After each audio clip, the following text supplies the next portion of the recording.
சபாநாயகர் கேட்கறதா சொல்றாங்க. ரயில்வே துறை, வேளாண் துறை, நிதித்துறையில கேட்குறாங்க. எல்லாமே ஒரு முக்கியமான அந்த டாப் 10 போர்ட்ஃபோலியோ வந்து பிரிச்சு கொடுக்குறாங்க. 3 மந்திரி கேட்குறாரு, ப்ளஸ் சபாநாயகர் கேட்குறாரு. சந்திரபாபு நாயுடு 6 மந்திரி கேட்குறாரு, சபாநாயகர் கேட்குறாரு. உள்துறையை தூக்கி இவங்கள்ட்ட கொடுத்துட்டு அமித்ஷாக்கு எதை கொடுக்குறது? இப்போ இதை எப்படி அவங்க டேக்கிள் பண்றாங்க பாஜக? இப்போதைக்கு பாஜகன்னு சொல்ல முடியாது, மோடி தான். இப்போதைக்கு என்னன்னா, குடியரசுத் தலைவர் வந்து கூப்பிட்டு ஆட்சி அமைக்க சொல்லுவார். மேக்ஸிமம் 1 மாதம் தான் டைம் கொடுக்க முடியும். அதுக்குள்ளே உங்கள் பெரும்பான்மையை நிரூபிக்கணும் அப்படின்னு டைம் கொடுப்பாங்க. அதுக்குள்ளே பிச்சுட்டு போயிடும். அவ்வளோ தான் நடக்க போகுது. ஏன்னா என்ன பிரச்சனைன்னு பார்த்தீங்கன்னா, பேசிக்காகவே இவங்க 2 பேருக்கு, இந்த 3 பேருக்குமே மேட்ச் ஆகாது. நிர்மலா சீதாராமன் அவருடைய கணவர் சொல்கிறாரு, இந்த பூனைக்கு வந்து மணி கட்டுருவாங்க சீக்கிரமா அப்படின்ற விஷயத்த சொல்கிறாரு. மோடி எப்படிப்பட்டவர் அப்படின்னு கேட்டிங்கன்னா, அவர் தான் சனாதனம்னா என்னடா அர்த்தம் அப்படின்னு கேட்டால், என்றுமே மாறாது. என்றுமே மாறாதுன்னா அது திருந்தாத ஜென்மம்னு அர்த்தம். நம்ம ஊரில் பாரதத்தில் சொல்கிறதா இருந்தா அப்படின்னு கவிஞர் நந்தலாலா இந்த விஷயத்தை அருமையாக சொல்லியிருப்பார். அது மாதிரி மோடினா சனாதனம், என்றும் மாறாது, இல்லை திருந்தாது அப்படின்னு வச்சுக்கிங்க. அப்போ ஒரு ஜெயலலிதாவுக்கு எதிராக இன்னொரு 50 ஜெயலலிதாவாக 2 பேர் வந்து நிற்கிறாங்க. அவங்க கூட சேர்ந்து கூட்டணி. இந்த ஆட்சி வந்து நடக்கும்னா அது வந்து நாள் கணக்கில் தான் நம்ம கவுண்ட் பண்ணணும். எத்தனை நாள் நடக்கும்? அறம் நாடு பார்வையாளர்களுக்கு வணக்கம். இன்று நம்மோடு இணைந்திருக்கும் சிறப்பு விருந்தினர் அரசியல் விமர்சகர் கிருஷ்ணவேல் அவர்கள். வணக்கம்ண்ணா. வணக்கம். நடந்து முடிந்த நாடாளுமன்ற தேர்தல் குறித்து பல நேர்காணல் நம்ம பேசியிருக்கோம். ரிசல்ட்டுக்கு அப்புறமா தனி பெரும்பான்மையாக அவரால் ஆட்சி அமைக்க முடியாத சூழல் இருக்குது. பாஜகவால் கூட்டணி கட்சிகளை நம்பியிருக்கிறாங்க. அதில் முக்கியமான இடம் வந்து சந்திரபாபு நாயுடுக்கும் நிதிஷ்குமாருக்கும் இருக்கிறதா பேசப்படுது. அவருடைய வரலாறுமே நம்ம தனியாக பின்னாடி பேசலாம்.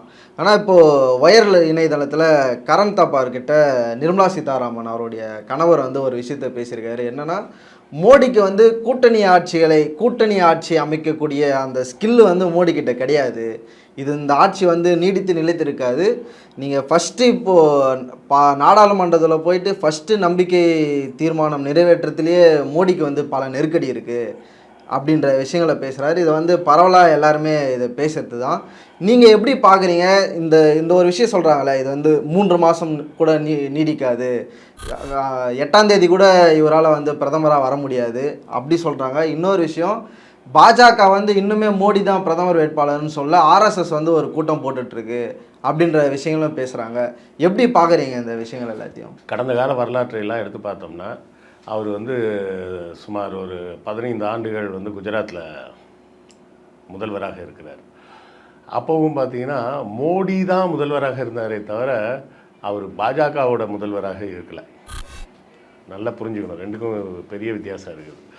மோடியின் அரசாங்கமா பாஜகவின் அரசாங்கமா அப்படின்னு கேட்டால் அது பாஜகவின் அரசு இல்லை, மோடியின் அரசு. கிட்டத்தட்ட இங்கு நமது ஜெயலலிதா போன்ற ஒரு கேரக்டர். அவர் ஜெயலலிதா கேரக்டருக்கும் அவர் கேரக்டருக்கும் பெரிய வித்தியாசம்லாம் ஒன்றுமே கிடையாது. சிம்பிளாக ஆங்கிலத்தில் வந்து ஒரு பழமொழி சொல்லுவாங்க, மை வே ஆர் ஹைவே அப்படிம்பாங்க. இப்போ வந்து கார் எந்து நீ என் கூட வர்ற, போகும்போதெல்லாம் வழி சொல்லிகிட்டே வர, இப்படி வேணாம், இந்த பக்கம் திரும்புங்க, அந்த பக்கம் திரும்புங்க, அதுதான் ஈஸி, இதுதான் ஈஸின்னு சொன்னால் 2 பேரும் நண்பர்களாக இருந்தால் அப்படியா சரி போய் பார்க்கலாமே அப்படின்னு திரும்பி போவோம். அப்படி வருவோம், இப்படி வருவோம். அடமெண்ட்டாக இருந்தேன்னு கார் எந்து நான் போகிறது தான் ரூட்டு, வண்டியில் உட்கார வச்சு ஏசி போட்டதே பெரிய விஷயம், அவ்வளோதான். உன்னை வந்து கூட்டின்னு போகிறதே பெருசு.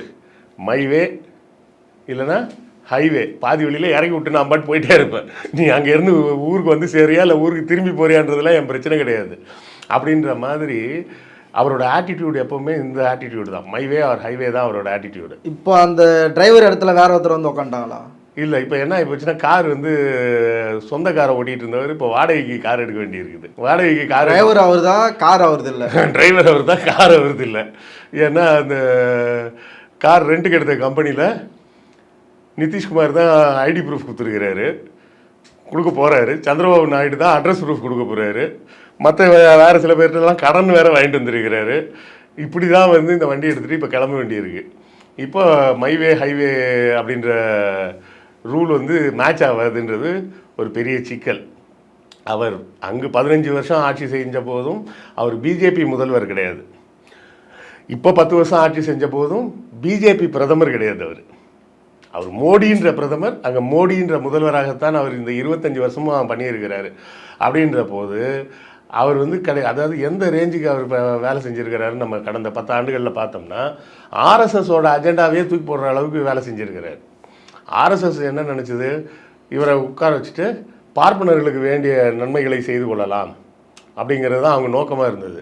அவர் பார்ப்பனர்களையும் கண்டுக்கல, எல்லாரையும் ஓட விட்டார். ஓட விட்டு எல்லாம் குஜராத்துக்கு தான் எல்லாத்தையும் கொடுப்பேன் அப்படின்னாரு. முதலாளிகள் நலன முதலாளிகள் நலன் மட்டும் இல்லை, குஜராத்தி முதலாளிகளின் நலன். அதை தெளிவாக நீங்கள் பிரித்து பேசணும். இவர் பண்ணினது பூராமே என்னென்னா கிரானிக் கேபிட்டலிசம். வேறு எந்த நிறுவனமும் உள்ளே வர முடியாத மாதிரி தனக்கு வேண்டிய குஜராத்தி பனியா நிறுவனங்கள் மட்டும்தான் உள்ளே வர முடியும் அப்படின்ற மாதிரி ஒரு விஷயத்தை கொண்டாந்து, அதாவது ஒரு போர்ட் இருக்குது, இந்த போர்ட்டை நீ வாங்கிக்கோ, காசு அந்த பேங்க்கில் கடன் வாங்கிக்கோ, கடன் கட்ட முடியல சரி தள்ளுபடி பண்ணிடலாம், இப்படி தான் வேலை பண்ணிக்கிட்டே இருந்தாரே தவிர அவர் வந்து இப்போ உதாரணத்துக்கு கார்ப்பரேட் நிறுவனங்களுக்கு அவர் உதவி செஞ்சுருந்தாருன்னு வைங்களேன், இந்த தோல்வி நேரத்தில் கார்ப்பரேட் நிறுவனங்கள் அவருக்கு கை கொடுக்க வருவாங்க. அவர் கார்ப்பரேட் நிறுவனங்களுக்கும் அவர் ஹெல்ப் பண்ணலையே, அவரால் பாதிக்கப்பட்ட கார்ப்பரேட் நிறுவனங்கள் தான் ஏகப்பட்டது. உதாரணத்துக்கு சொல்லணும்னா அல்ட்ராடெக்னு ஒரு சிமெண்ட் கம்பெனி இருக்குது, அவங்கெல்லாம் ஒரு செம்ம காண்டில் இருக்காங்க. ஏன்னா வேறு எந்த சிமெண்ட் கம்பெனிலையும் சிமெண்ட்டே வாங்க முடியாதுன்ற அளவுக்கு ரெஸ்ட்ரிக்ஷனை கொண்டாந்து ஒன்லி அதானி குரூப்லேருந்து தான் சிமெண்ட் வாங்கணும். கன்ஸ்ட்ரக்ஷன் இண்டஸ்ட்ரி எவ்வளோ பெரிய இண்டஸ்ட்ரி, அதில் அதானியை தவிர வேறு யார்கிட்டையுமே சிமெண்ட் யாரும் வாங்க மாட்டாங்க, வாங்கக்கூடாதுன்ற மாதிரி ஒரு ரெஸ்ட்ரிக்ஷனை கொடுத்தா எத்தனை கம்பெனிகளுக்கு எத்தனை கோடிகள் வந்து லாஸ் ஆகிருப்பாங்க. ஸோ இப்படி பார்க்க போகும்போது பார்த்திங்கன்னா மோடி வந்து அவரோட நடவடிக்கைகள் எப்படி இருக்கும்னா ஒரு சர்வாதிகாரியின் நடவடிக்கையாகத்தான் அவர் இத்தனை ஆண்டு காலமாக ஆட்சி செஞ்சார். அங்கே 15 வருஷம் குஜராத்லேயும் அவருக்கு வந்து அசைக்க முடியாத ஒரு மெஜாரிட்டி. இங்கேயும் வரும்போதே தடவை வரும்போதே 289, ரெண்டாவது தடவை வரும்போது 303, இந்த வாட்டி அப்படியே ஒரு 350 எல்லாம் தாண்டி போயிடலாம் அப்படின்ற மாதிரி அவர் ஒரு நினப்பில் இருந்தார். மக்கள் மொத்தமாக வச்சு ஆப்படிச்சு அனுப்பிச்சிட்டாங்க. இப்போ மோடி பழகி கொள்ளாத இந்த கூட்டணி ஆட்சி இருக்குல்ல, அதை எப்படி அவர் எதிர்கொள்ள போகிறாரு? அதை எதிர்கொள்ள அவர் தன்னை ரெடி செய்து கொள்வாரா? அவர் நம்ம நிர்மலா சீதாராமன் அவருடைய கணவர் சொல்கிறாரு, இந்த பூனைக்கு வந்து மணி கட்டுருவாங்க சீக்கிரமா அப்படின்ற விஷயத்த சொல்கிறாரு. நம்ம நிதிஷ்குமாரை பற்றி பேசும்போது தெரியும், இந்தியா கூட்டணிலேருந்து வெளியே வந்தப்போ அவர் வந்து பல்டி குமார்னு தான் எல்லாருமே பேசினாங்க. சந்திரபாபு நாயுடுனுடைய வரலாறும் அப்படி தான் இருக்குது, ஒரு நிலையில்லாத கூட்டணியில் நிலைத்திருக்க மாட்டார் அப்படின்ற ஒரு விஷயம் இருக்குது. இந்த எந்த திசையை நோக்கி போகும் எப்படி பார்க்குறீங்க? அதாவது பல்டி குமார்னு சொல்கிறதெல்லாம் வந்து தேவையில்லாத பேச்சு. அந்த மாநிலத்துக்கும் அந்த கட்சிக்கும் ஒரு நன்மை நடக்குது அப்படின்றதுக்காக ஒருத்தர் ஒரு முடிவு எடுக்கிறாரு அப்படின்றது வந்து அவங்க அந்த இடத்துல யார் இருந்தாலும் அப்படி தான் எடுப்பாங்க. அதே நேரத்தில் மோடி எப்படிப்பட்டவர் அப்படின்னு கேட்டிங்கன்னா, அவர் தான் சனாதனம். கவிஞர் நந்தலாலா தான் ஒரு இதில் சொன்னார், சனாதனம்னா என்னடா அர்த்தம் அப்படின்னு கேட்டால் என்றுமே மாறாது அப்படின்னாங்க. என்றுமே மாறாதுன்னா அது திருந்தாத ஜென்மம்னு அர்த்தம், நம்ம ஊரில் பாரதத்தில் சொல்கிறதா இருந்தா அப்படின்னு கவிஞர் நந்தலாலா இந்த விஷயத்தை அருமையாக சொல்லியிருப்பார். அது மாதிரி மோடினா சனாதனம், என்றும் மாறாது, இல்லை திருந்தாது அப்படின்னு வச்சுக்கிங்க. வாஜ்பாய் இருந்தார், வாஜ்பாயும் பாஜக தலைவராகத்தான் இருந்தார். ஒரு 5 ஆண்டு காலம் கூட்டணி ஆட்சியில் இருந்தார். அந்த கூட்டணி கட்சிகள் திமுக உட்பட எல்லாரும் சேர்ந்து ஒரு மினிமம் காமன் பிளான் அப்படின்னு சொல்லி ஒன்று வச்சுக்கிட்டு அந்த பிளானுக்கு உட்பட்டு ராமர் கோயிலை பற்றி பேச மாட்டேன், 370 பற்றி பேச மாட்டேன், காமன் சிவில் கோடை பற்றி பேச மாட்டேன் அப்படின்னு பல்வேறு உத்தரவாதங்களை கொடுத்து, ஏன்னா இப்போ திமுகலாம் உள்ளே வந்ததுன்னா இந்த 3 விஷயத்துக்குமே எதிர்ப்பு தெரிவிப்பாங்க. ஸோ அப்போ நாம் ஆட்சி காலத்தில் இந்த மாதிரி முக்கியமான விஷயங்களெல்லாம் நாங்கள் கையில் எடுக்க மாட்டோம் அப்படின்னு வாஜ்பாய் அதுக்கு ஒரு உறுதியை கொடுத்து அந்த ஆட்சியை செஞ்சார். அதுக்கப்புறம் அம்மையார் வந்தாங்க, 13 நாளில் ஆட்சியை கவுத்துட்டாங்கன்னு வைங்களேன். இப்போ அம்மையார் மாதிரி ஒரு ஆள் வந்து மோடி, சரியா? நம்ம மம்தா இருக்காங்களே, மம்தா வந்து 5 அம்மையாருக்கு சமம்னு சொல்லலாம். இவங்க 2 பேரும் யாருக்கு சமம்னு சொன்னால் 10 மம்தாக்கு சமம்னு சொல்லலாம். அப்போ ஒரு ஜெயலலிதாவுக்கு எதிராக இன்னொரு 50 ஜெயலலிதாவாக 2 பேர் வந்து நிற்கிறாங்க. அவங்க கூட சேர்ந்து கூட்டணி இந்த ஆட்சி வந்து நடக்கும்னா அது வந்து நாள் கணக்கில் தான் நம்ம கவுண்ட் பண்ணணும். எத்தனை நாள் நடக்கும்? சினிமாவுக்கு அந்த காலத்துலலாம் போஸ்டர் ஓட்டுவாங்க, வெற்றிகரமான முதல் வாரம், 2வது வாரம், 25வது நாள், 50வது நாள் அப்படின்லாம் போஸ்டர் ஓட்டுவாங்க. அந்த மாதிரி இதுக்கு நாள் கணக்கில் தான் ஓட்டணும். ஸோ அந்த மாதிரி இவரது ஆட்சியை நாள் கணக்கில் தான் நீங்கள் கணக்கு போட முடியுமே தவிர வருட கணக்கில் கூட சொல்ல முடியாது. ஏன்னா இவரோட நேச்சர் அந்த மாதிரி. இவருக்கு வந்து ஆனால் ஒரு மகிழ்ச்சியான விஷயம் நேற்று பார்க்குறேன். நேற்று காலையிலேருந்து சாயங்காலம் வேறு மோடி வந்து ட்ரெஸ் சேஞ்ச் பண்ணவே இல்லைப்பா. இது ஒரு பெரிய விஷயம். நம்ம எல்லாம் வந்து காலைல சட்டை போட்டா நீ தானே போய் கட்டுற. இது ஒரு ஆமாம், பெரிய அவர் விஷயம். அப்படி கிடையாது இல்லை. காலைல எந்திரிச்சோடனே ஒரு ட்ரெஸ்ஸில் வருவார், அடுத்தால வேற ஒரு தலைவரை மீட் பண்ணும்போது வேறு ட்ரெஸ்ஸில் வருவார், அப்புறமா பார்லிமெண்ட் வரும்போது இன்னொரு ட்ரெஸ்ஸில் வருவார், பார்லிமெண்ட்லேருந்து வெளியே போகும்போது வேறு ட்ரெஸ்ஸில் போவார். இப்படி ஒரு நாளைக்கு 8 ட்ரெஸ்ஸு 10 ட்ரெஸ்ஸு மாற்றுவாருப்பா.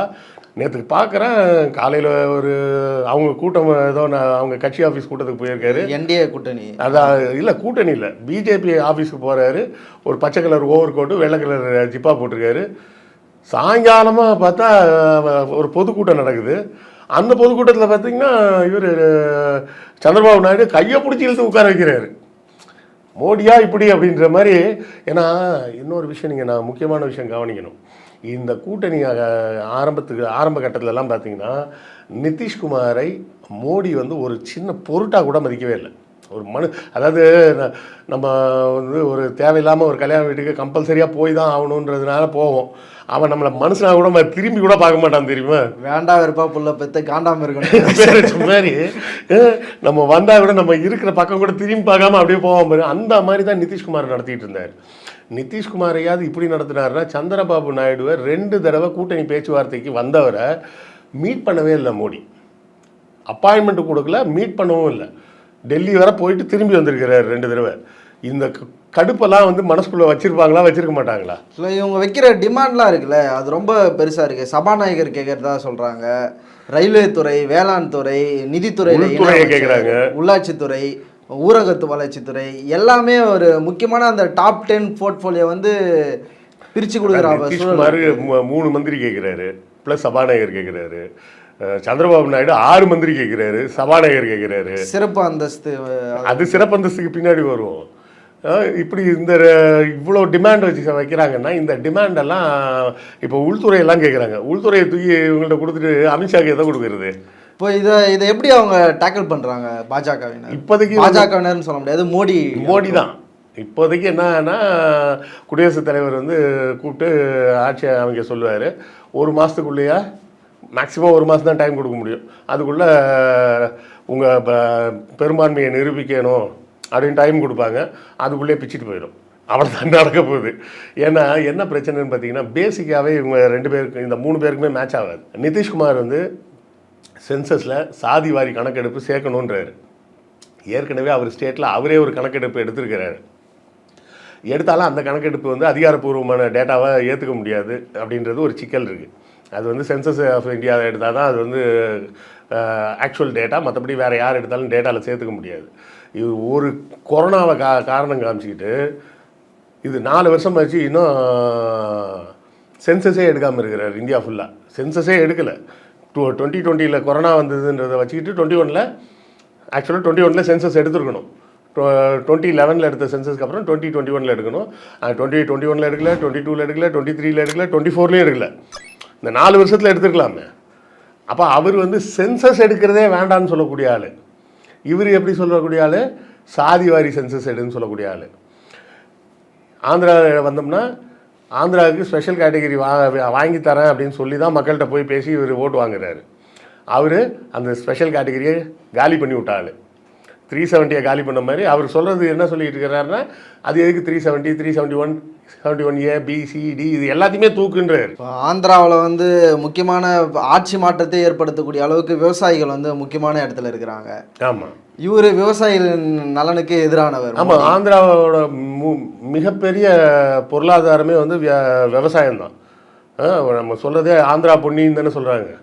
ஆந்திரா பொன்னியரிசின்னு தானே அதுக்கு பேரே சொல்கிறாங்க. அந்த அளவுக்கு அது வந்து விவசாயத்தில் வந்து எப்படி பஞ்சாபில் கோதுமை ரொம்ப முக்கியமான ஒரு விளைபொருளோ, அதே போல் அரிசியில் வந்து ஆந்திரா தான் வந்து நம்பர் 1. அப்போது அந்த விவசாயிகளோட நலனுக்கு எதிரான ஒரு நபர் மற்றும் இந்த ஸ்பெஷல் கேட்டகரியை கொடுக்க மாட்டேன்னு சொல்லக்கூடிய நபர். அப்போ இவங்களுக்கெல்லாம் பேசிக்கலாகவே பார்த்திங்கன்னா அவங்களோட ஐடியாலஜிலேயே ப்ராப்ளம் இருக்குது. பார்த்திங்கன்னா வேறு சில பிரச்சனைகள் முன்னுக்கு பின்னாக இருந்தால் கூட இப்போ அதுதான் நம்ம வாஜ்பாயை சொல்கிறோம். வாஜ்பாய்க்கும் திமுகவுக்கும் பார்த்திங்கன்னா ஐடியாலஜியே டிஃப்ரென்ஸ் தான். ஆனால் அவங்களால ஒரு அக்ரிமெண்ட்டுக்கு வர முடியுது.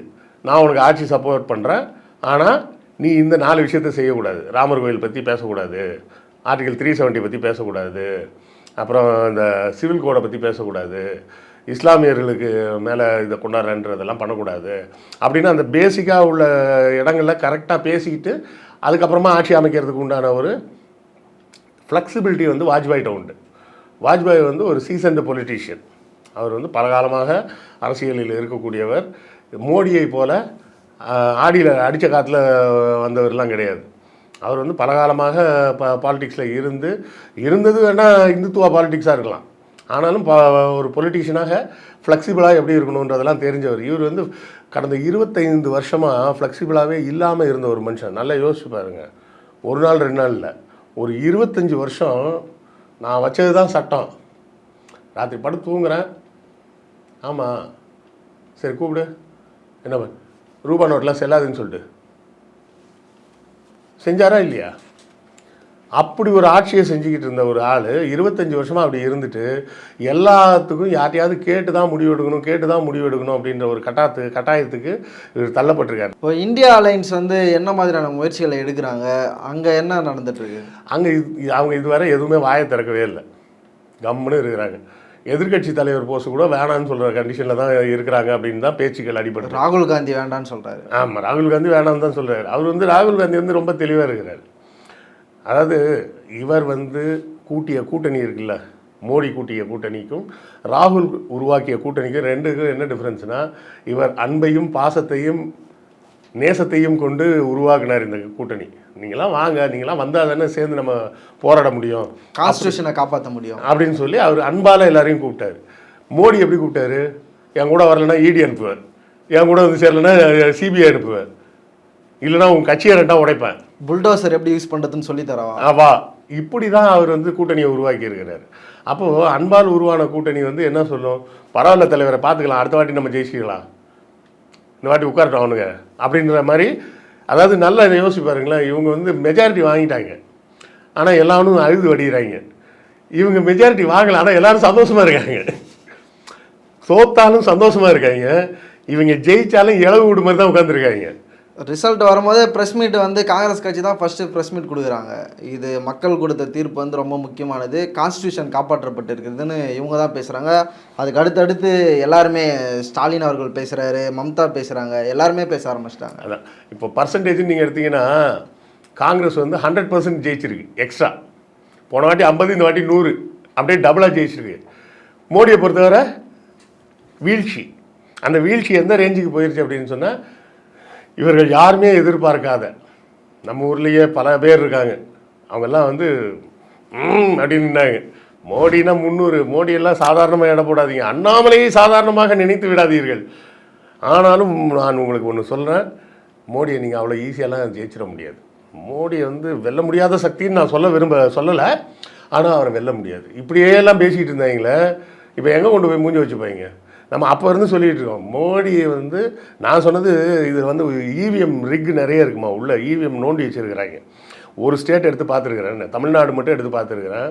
ஒரு இடத்துல என்ன டிஃப்ரென்ஸ் வருதுன்னு பார்த்தீங்கன்னா, மொத்தம் பதிவான வாக்குகள் அப்படின்னா அவங்க வந்து அன்றைக்கி ஒரு டேட்டா கொடுத்தாங்கல்ல, இப்போ ரிசல்ட்டில் வந்து மொத்தமாக கூட்டி சொல்லியிருப்பாங்கள்ல, தொகுதியாக டிஎம்கே எவ்வளோ வரும், அது எல்லாத்தையும் கூட்டி எடுத்து மேட்ச் பண்ணி பார்த்தா எவ்வளோ வருதுன்னு பார்த்தீங்கன்னா, மொத்தம் பதிவான வாக்குகள் 4,42,00,000 சொச்சம். சரியா? இவங்க கொடுத்த ரிசல்ட் படி எடுத்து பார்த்தோம்னா 4,44,60,000 சொச்சம் வருது. கிட்டத்தட்ட 2,02,400,000 ஓட்டு எக்ஸ்ட்ரா எண்ணிக்கையில் வருது. பதிவான வாக்குகள்னு சொன்ன நம்பருக்கும் எண்ணி சொன்ன நம்பருக்கும் உள்ள டிஃப்ரென்ஸு தமிழ்நாட்டுக்கு மட்டுமே 2,25,000 வருது. அதில் குறிப்பாக பார்த்தீங்கன்னா திருவள்ளூர் டிஸ்ட்ரிக்டில் 13,000 வாக்குகள் கம்மியாக இருக்குது. பதிவான வாக்குகளுக்கும் எண்ணப்பட்ட வாக்குகளுக்கும் நம்பரே வித்தியாசம் வருது. இந்த வித்தியாசம்லாம் ஏன் வருது அப்படின்னு பார்த்தோம்னா, இவங்க வந்து ஏதோ செட் பண்ணிட்டாங்க இவிஎம்மில் என்ன. நான் ஒரு பேசிக்காக ஒன்று சொல்கிறேன், வரிசையாக போடுற ஓட்டில் 5வது ஓட்டு எப்போவுமே பிஜேபிக்குன்ற மாதிரி கணக்கெடுக்கிற மாதிரி உள்ளே செட் பண்ணியிருப்பாங்க. யார் போட்டாலும் சரி 5வது ஓட்டு ஆட்டோமேட்டிக்காக பிஜேபி. இல்லைனா அண்ணாமலையெல்லாம் 4.5 லட்சம் ஓட்டெல்லாம் அண்ணாமலையே நம்ப மாட்டார், 4.5 லட்சம் எனக்கா அப்படின்னு. அந்த மாதிரி தான் வாக்குப்பதிவு நடந்திருக்கு. இது வந்து நேர்மையாக நடந்திருந்தால் நான் சொன்னது போல் பாஜக வந்து ரெட்டை இலக்கத்துலேயே வீட்டுக்கு போயிருப்பாங்க. இவங்க ஃபுல்லாக ரிக்கிங் பண்ணி தான் இவ்வளவும் பண்ணியிருக்காங்க. இப்படி அந்த இவிஎம் ரிக் பண்ணதுக்கு அப்புறமும் வந்து மெஜாரிட்டி கிடைக்காத அளவுக்கு வாக்குகள் ரொம்ப மோசமாக விழுந்திருக்கு அவங்களுக்கு அப்படிங்கிறத நாம் இந்த இடத்துல முக்கியமாக கவனிக்கணும். இது எல்லாத்துக்கும் மேலே மோடிக்கு குடைச்சல் வந்து ரிசல்ட் வந்த அன்றைக்கே ஆரம்பிச்சாச்சு. நான் 2 விஷயம் சொல்லிக்கிட்டே இருந்தேன். அதை வந்து நான் சொன்னப்போ யாரும் நம்பலை. என்ன சொன்னேன்னா, ஒன்று வந்து என்ன சொன்னேன்னா, உத்தரப்பிரதேசம் 46 சீட் வரும் அப்படின்னு சொன்னேன். காங்கிரஸ் கூட்டணி 45 சீட் வந்துருச்சு. சரியா? அதை நம்பவே இல்லை. என்ன உத்தரப்பிரதேசில் எப்படிங்க அப்படின்னாங்க. சரி, அதுக்கு என்ன காரணம் அப்படின்னு சொன்னேங்க. நான் சொன்ன காரணம் என்னென்னா, புலம்பெயர்ந்த தொழிலாளிகள் உத்தரப்பிரதேசிலேருந்து தமிழ்நாட்டுக்கு வந்து வேலை செய்யக்கூடியவர்கள் அங்கே போய் சொல்லுவான். நம்ம சிங்கப்பூருக்கு போனோம், இங்கே வந்து பேசுகிறான்ல, இல்லை நம்ம படத்தில் பார்த்தோம் வடிவேல் சொல்லுவார், இங்கே தாண்டா இதுக்கு பேர் பஸ்ஸு, துபாயில் இதுக்கு பேர் குப்பலாரின்னு. அது மாதிரி இங்கேருந்து அவன் போய் சொல்லுவான், ஓ இதெல்லாமா பஸ்ஸு, தமிழ்நாட்டில் வந்து பாரியா அதாயா பஸ்ஸு, அங்கெல்லாம் எப்படி லைஃபு, எப்படி ரோடு, என்ன மாதிரி வாழ்க்கை. நம்ம இவ்வளவும் இருந்தாலும் அவன் மோடி வேணான்னு சொல்கிறான். மோடி வேணான்னு சொல்கிறதுனால தான் அவன் நல்லா இருக்கான் போலையா. நம்மலாம் மோடி வேணும்னு சொன்னதுனால தான் நாசமாக போயிட்டுருக்கோன்னு இந்த 10 வருஷமாக. ஏன்னா வேலைக்கு வந்தவன் இங்கேயே இருக்க மாட்டானே, வருஷத்துக்கு ஒரு தடவையாவது போயிட்டு வருவான். போகும்போது பூரா அங்கே இருக்கிறவங்கள்ட்டெல்லாம் சொல்லிக்கிட்டு தான் இருப்பான். அதாவது ஒரு சில குடும்பங்களில் பார்த்திங்கன்னா மாதம் 3000 ரூபாய் வருமானம் ஈட்டுவதே அவங்களுக்கு பெரிய வேலை. அப்படி இருக்கக்கூடிய இடங்களில் ஒரு மாற்றத்தை கொண்டு வந்திருக்காங்க மக்கள் வந்து இந்த விஷயத்தில் வந்து சும்மா நடக்கலை. எங்கே மாறாது அப்படின்னு அவங்க நினச்சாங்களோ அந்த ஸ்ட்ராங் ஹோல்டு உத்தரப்பிரதேசில் ஆட்டி காமிச்சிருக்காங்க. அப்படின்றபோது யார் அடி வாங்குறாங்கன்னா 3 பேரும் அடி வாங்குறாங்க. மோடி, அமித்ஷா, யோகி. இப்போ யோகியாரெல்லாம் திரும்ப வரவே முடியாதுன்றது கன்ஃபார்ம் ஆகி போச்சு. அவர் சொன்னது யோகி அதுதான் பேட்டியில் கொடுத்தாரு. யூபியில் above 74, மொத்தத்தில் above 400 அப்படின்னாரு. அப்படின்னு சொல்லி தான் பேட்டியெல்லாம் கொடுத்தாரு. இப்போ எங்கே கொண்டு போய் மூஞ்சி வச்சுப்பாங்க? இப்போது நீங்கள் வந்து வேறு வழியே கிடையாது. சின்ன கட்சிங்க, ஒருத்தன் 7 எம்பி வச்சுருக்கானா, அவன் எனக்கு 2 மந்திரி கொடுன்றானா. யோசிச்சு பாருங்க.